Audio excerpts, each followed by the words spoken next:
This is Kenneth Yates with MMAabsolute.com, and we're here with Lavelle Brown, who's training for his next Just Scrap event right here in Hilo, Hawaii. Lavelle, you're going to be facing Jason Suarez for the Just Scrap Amateur 170-pound title. How exactly are you planning on getting the win, and how did this fight come about? I plan to defend myself at all times and try to stop him from his movements and impose my will. And this fight came about because we was in the same weight class, and I called Chad Hutto and I asked him if there was a fight coming up, and he told me it would be a good idea if I fought against Jason Suarez.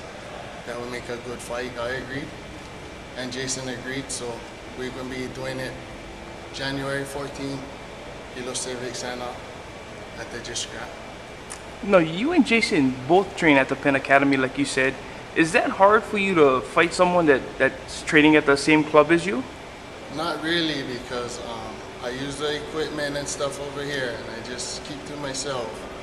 And then Jason does his thing too, yeah. Mm-hmm. So we just pass each other as I come or he go, and I just give him the respect and his club the respect of what they deserve. Mm-hmm. So I just do my own trick. Now, as you said, you and Jason, you guys are on the same weight class. Did you ever think one day that you might be facing him in the cage? It was awesome because in 07 I came downstairs and I saw Jason punching, kicking a knee in the bag, and I came and introduced myself to him. I told him who I was, and I asked him if he was going to fight. He said he wanted to compete in the 155-pound division eventually, and it was tricky because I had the same idea as him, so I kind of knew that eventually we would fight each other on account of him being a fighter. And if you're in our weight class, we're going to end up fighting each other anyway. Now, how did your MMA career get started, your amateur career? Well, I was coaching amateur boxing. I was coaching Danson Relez and Ethan DeLuz and Nick Nelson.